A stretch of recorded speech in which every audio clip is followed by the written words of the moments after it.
Have you checked the children?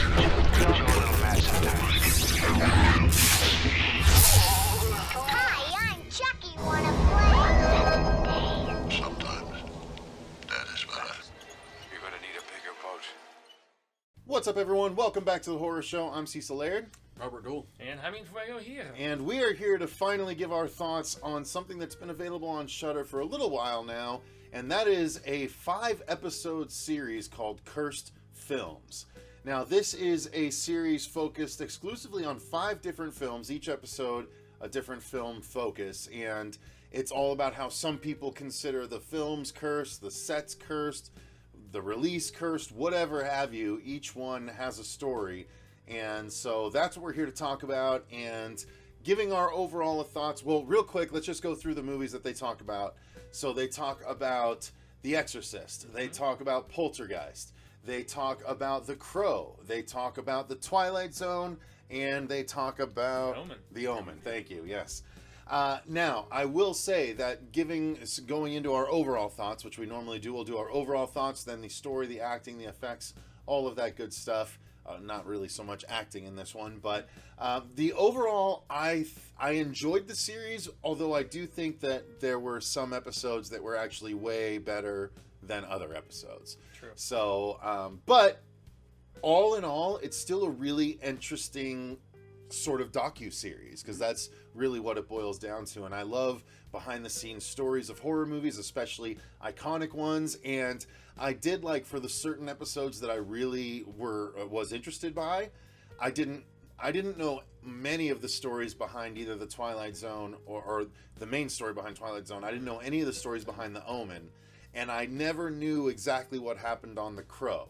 So I was glad to find out that information. So overall, I enjoyed it, although some better than others. Robert? I'm pretty much right there with you. It's like basically like the last half of it was a lot better than the beginning. Okay. I still definitely enjoyed this series, and I'm looking forward to the second season for what they put out. Mm-hmm. No, definitely there's some things I liked that I learned about, like say like The Omen and everything like that. I didn't know things like certain happened with Gregory Peck and everything like that. I was actually even like talking about the set of The Crow. Mm-hmm. I was thinking it was a completely different scene than was actually reshot for it and when it happened. Oh, really? Yeah, I thought it was a completely different scene that it happened.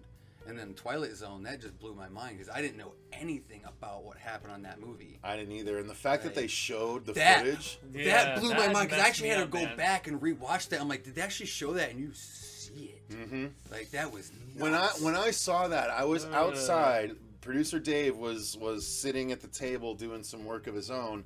And I'm outside, and I'm just watching that on my phone. And that part happens. It's the 5th episode. The 5th episode about the Twilight Zone.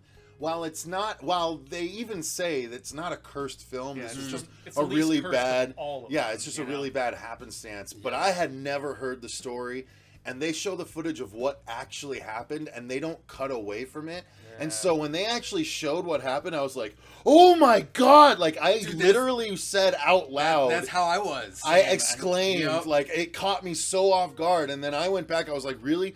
And you see them, like you see it go flying if you're paying close attention. You're like, wow, they were truly that was sheared into pieces. It was it was heartbreaking. It really was. Like there was some, there was beyond, man. Yeah, it caught my breath for sure, everything that happened afterwards. Yeah, and that's basically okay. So I'm cutting my overall thoughts because honestly, I really liked it, and there was, like I said, there was some things on these episodes that I did not know, and I'm really glad I did now. Yeah.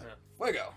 I'm definitely like these guys, but I'm the opposite of Robert. Actually, I actually thought the first 3 more religious-centric episodes, because they had really a different core group of interviewers for those first few episodes, between these satanic and dark Wiccan magician people and all this other stuff, and also a bunch of experts in religious studies. I thought the most fascinating episode might have been The Omen, because of the fact that was, of all the films, the one that I can say it lent itself most to the possibility of a curse, death, like the decapitation, the same as in the movie, and them having dropped off the person for the plane, and the plane crashes and kills the family who had just dropped him off. That was crazy. Yeah, that was the movie where I was like, if there trip. is any of these 5 films that seems cursed, it's definitely The Omen. Like, holy shizzle. So there were at least, I mean, there was, I don't know, and the it was a successful they were all series. good. I honestly really really dug it. I Although got there's- something out of each episode. Yeah, yeah. I'd say Most maybe The definitely. Exorcist is probably the least fascinating because it was what I knew the most about. Exactly. You Same. know? And maybe clarifying some of the stuff with the poltergeist girl and how she had a pre-existing condition. That and was all interesting to learn about as well. Yeah, I that agree. that was sad. It was. you It was know, really and- sad. And also reshooting the end with a Yeah, the different fact that none of the kid, filmmakers even wanted to finish the movie, but Yeah. the And the studio was studio like, "No, forced you them. have to finish Yep. this movie. Yeah. We've put too much money into it." Yeah. And they're like, That it was just crazy. felt gross. It felt ghastly, you know, like Poor. we had to have a body double for this 11-year-old girl, and it's like, Yeah. oh, it's terrible. But that's where this series is interesting, right? Like, so you like the back half, you like the front half. I pick and chose mine from throughout, you know, the ones that I So you had like. a nice So variety there, it is. right? It's so that's the thing. I think that speaks to the success of the series. And again, it's a docu-series. It is telling behind the scenes stories with people from behind the scenes, with people sort of framing them in story devices of why people consider each film cursed. The Crow was discussing only one event as well. It was only discussing the death of Brandon Lee and how it was so weird because it tied into how strangely Bruce Lee died as well. And that's Yeah, where the whole and the curse thing comes in, the curse of the Lee family. Right. Yeah, So the whole that's- conspiracy about the Chinese mafia Yeah, going after all this him and all random that. because the whole Chinese secrets and whatnot. I've always loved that Dragon the Bruce Lee story movie too. So Yeah. when they touched on that I about didn't how even remember that till I saw the clip. Oh of the really? movie. Yeah, It was just, because like, at the one point he's nightmares like and stuff. he even yells in the movie. He's like Brandon. I was like. He's yelling at the guy that's gonna die in The Crow. Like it's so weird to think about Which with was that just a few years perspective. later. Yeah. Well, like speaking of like, bringing up like Bruce and Brandon and everything, Yeah. have you ever watched the Ip Man movies? I haven't, no, but I've been meaning So- to. The fourth just came out. Yeah, right? I just watched that the other night with my buddy Matt Yeah. and everything, and then it follows in because the third and the fourth one introduced Bruce in it. And Oh, everything. really? And then it kind of brings the backstory of what happened when he moved to Chinatown.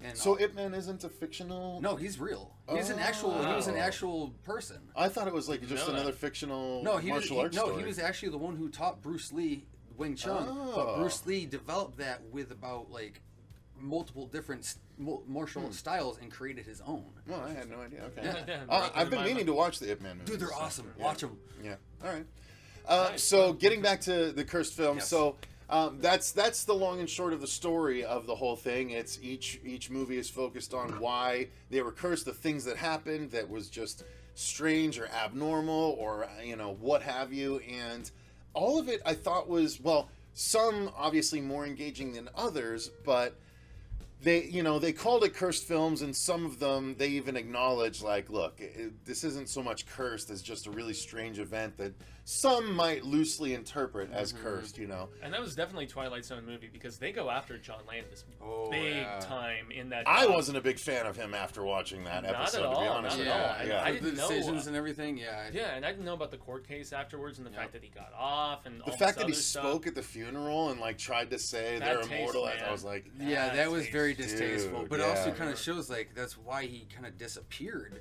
and Yeah. everything from directing. Well, 'cause- he did a few things after that. Man. Well, I know. Well, yeah. Yeah. I know he did like a few things, but he wasn't as big of a director as what he was. And I think whatever happened on that set definitely harbored his Oh, I'd imagine career. it messed it up majorly. Yeah. Because before that, he had done like Animal House and Blues American Brothers. Werewolf in London. American Werewolf was afterwards, actually. Oh, it was, yes. Yeah. Sorry, I stand corrected. Yeah, Yeah, so yeah. that's the weird thing about it. Yeah. But And of course, he declined. Declined to do any interview about it, of anything course. They even mentioned in the doc. But That man, was when that so guy aggressive. is crying at that particular point, just thinking about the two Caught illegally my breath, hired dude, yeah. children and everything, and the fact that they're working at like 2:30 in the morning, Yeah. and they didn't incorporate that scene into the film. Oh, yeah. Because I went back and rewatched Twilight Zone the movie because I didn't remember it very well aside from the creepy bunny segment, Okay. which was done by Joe Dante in that film, and so just watching that bit and the redemption of the character that I'm assuming was supposed to happen, and in the film it doesn't happen. He's just led off into like a concentration camp sort of thing, and it's man, that definitely, as far as just the staggering sadness, was up there with Poltergeist for me Yeah. and the little girl. So So there's not really much by way of acting or effects to talk about because they're just focusing on the behind the scenes of all of that. Although effects wise, it is interesting to see they do touch on the behind the scenes of how some of the effects at certain times were done, just because they're just using random behind the scenes footage. So all that is nice, but yeah, I mean, really it all boils down to how well is each thing presented as a documentary style, piece. And I thought they were all presented tremendously. I thought it was a very accomplished series. The one thing I want to ask you guys, as far as the other 4 segments, episodes 2 through 5, I thought those all had enough material to cover. The one episode, first episode, where the guy is actually going and trying to be an exorcist, and he's sitting there with those people. That seemed kind of staged to me, I must admit. Or at least the people were not possessed. They were just like maybe a little crazy. And maybe that guy's a little crazy and so on. And the fact that he was like, oh, I sold like furniture or whatever. I think the that's hell it his was own before. footage, though, that Yeah. he was just providing.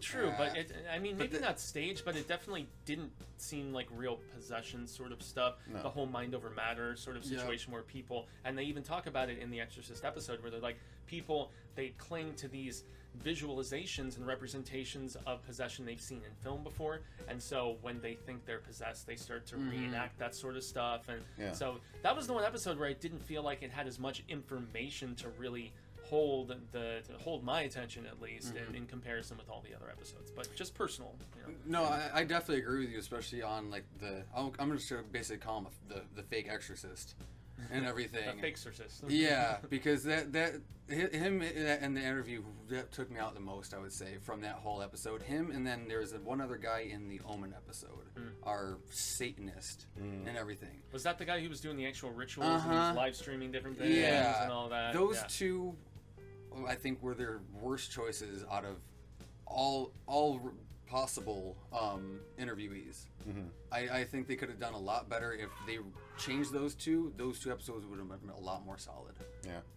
Well, ultimately, is it something you guys would recommend? Oh, hell yeah. Definitely. And Hell yes. each segment's less than 30 minutes, and if you're a fan of any of these films, or if you're more inclined to go and revisit them, which is what immediately afterwards I was like, God, I want to go back and watch The Crow. I want to go back. I've never seen The Omen in its entirety. I think I've seen bits and pieces here and there, but it's not one I remember very well. Well, we need to cover that series, so if you're going to do that, we might as well just let's cover do it, dude. Yeah. I'd love to review all of those. That would be fun.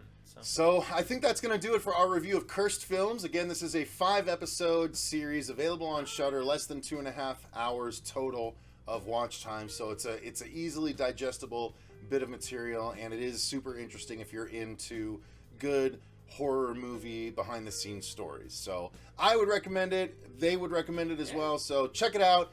If you don't have Shudder, $5 a month is more than worth it for the content that they have available at this point. So amen. Thank you guys very much for watching. If you enjoyed the video, click the like button and subscribe. There is a link as well in the description box for our Patreon, where you can select movies like The Exorcist or The Omen or The Twilight Zone. If you want to see us review it, you can choose to do so through that Patreon link. But until next time, guys, I've been Cecil Laird. I'm Robert Duell. And gracias, Jaime and Fuego here. And remember, stay scared.